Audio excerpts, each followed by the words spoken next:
समय पहले नितेश नामक एक आदमी एक छोटी सी गांव में रहता था। वो एक बहुत ही नेक और ईमानदार आदमी था। वो छोटी उम्र से ही अपने पिता की तरह मटकी में कुल्फियां बना के उसके बाद उन पे रंगीले बर्फ भर के उन्हें बेचता था। कुल्फी, कुल्फी, मलाई कुल्फी, पिस्ता कुल्फी, बादाम कुल्फी, रोज कुल्फी, ले लो भाई ले लो। घर पे बनाए हुए ताजा कुल्फी, सिर्फ 5 रुपए में आपके मनपसंद कुल्फी। सभी बच्चे उसके जोर जोर से चिल्लाने पर, उसकी बात सुन के, उसके बनाए हुए कुल्फी स्वादिष्ट रहने पर उन्हें खरीदते थे। ऐसे उसकी कुल्फी का व्यापार अच्छा चलता था। एक दिन जब नितेश कुल्फियां बेच रहा था, उसके पास एक बालक आता है। अंकल, जरा ये लेके मुझे कुल्फी देना। तुम सोने का चेन के बदले में कुल्फी मांग रहे हो? किसका है ये? ये चेन मेरी माँ का है। उन्होंने मुझे कुल्फी खरीदने के लिए पैसे नहीं दिए, इसीलिए मैंने उनको बताए बिना ये चेन लेके आया हूँ। ये लेके मुझे कुल्फी दे दो।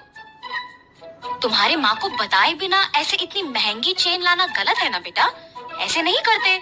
ये चेन अपने माँ को वापस कर दो। मुझे तभी पैसे दो जब तुम्हारे पास है। ऐसे कह के उस बच्चे को कुल्फी देके वहाँ से चला जाता है। मगर जब वो कुल्फी खाते हुए चल रहा था, उसे एक और कुल्फी बेचने वाला दिख जाता है और वो सोचता है, अगर मैं इस अंकल को भी ऐसे ही सोने का चेन दूंगा तो वो पहले अंकल की तरह मना करके मुझे मुफ्त की कुल्फी दे देंगे और मैं 2 कुल्फियां खा सकता हूँ। ये ऐसे सोचकर उसके हाथ में रही कुल्फी को जल्दी से खत्म करके उस दूसरे आदमी के पास जाता है। अंकल अंकल, ये चेन लेके मुझे कुल्फी दीजिए ना। ठीक है बेटा, 1 कुल्फी क्या 2 लेके खाओ। ऐसे कह के बबलू के पास से वो चेन लेके उसे 2 कुल्फियां दे के वहाँ से चला जाता है।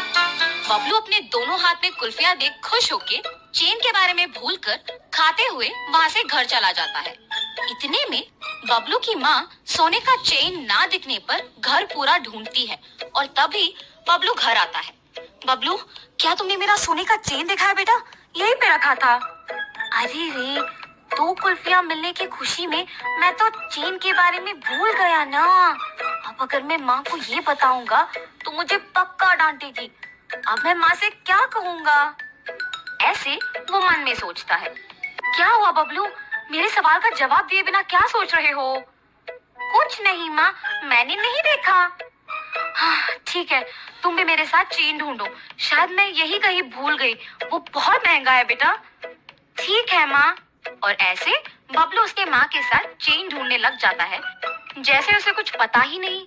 बहुत समय बाद जब उसकी माँ ढूंढ ढूंढ के चेन ना मिलने पर थकान के मारे दुखी होके बैठ जाती है। बबलू उसके माँ को दुखी देख सोचता है, उस चेन के खो जाने पर ही माँ दुखी है। मैं माँ को दुखी नहीं देख सकता। चाहे कुछ भी हो जाए, मैं माँ को सच बता दूंगा। ऐसे अपनी माँ के पास जाता है और कहता है, माँ, आपके डांटने के डर से मैं सच नहीं बता पाया। मैं कुछ नहीं कहूंगी बेटा, सच क्या है?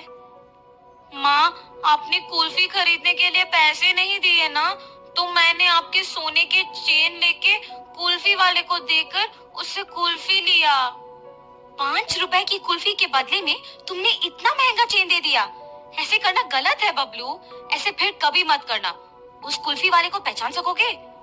हाँ माँ, पहचान पाऊंगा। उसके ऐसे कहने पर बबलू की माँ अगले दिन कुल्फी बेचने वालों का इंतजार करती है। ऐसे दोपहर के समय में नितेश जब उस तरफ आता है तो बबलू की माँ उसके पास जाके कहती है, क्या तुम कल भी यहाँ आके कुल्फी बेचे? जी हाँ।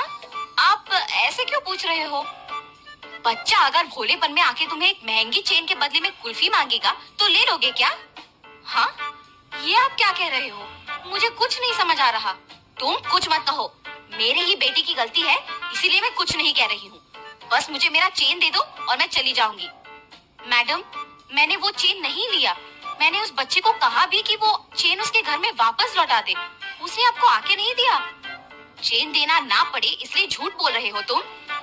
नहीं नहीं, मैं सच कह रहा हूँ। आप अपने बेटे को बुला के पूछिए तो सही। बबलू, बबलू। हाँ माँ। बबलू, क्या यही वो आदमी है जिसको तुमने मेरा सोने का चेन दिया? नहीं माँ। और ऐसे वो साथ जो भी हुआ समझाता है। कल मेरे इस तरफ आने की वजह से ही मुझे सोने का चेन मिला था। काश आज भी ऐसा कुछ हो। ऐसे सोचते हुए उस तरफ जा रहे कुल्फी वाले को बबलू देखता है। माँ, माँ वही वो अंकल है जिन्होंने मुझसे चेन लेके कुल्फी दिया था। कल तुमने मेरे बेटे को कुल्फी देके चेन दिया था ना, वापस कर दोगे कि सबको बुलाऊं? अब ये बच्चा इतना जोर से कह रहा है कि मैंने ही लिया है तो मुझे लौटाना ही पड़ेगा, वरना उसकी माँ सबको बुलाएगी। लालच के मारे यहाँ आना अनावश्यक था।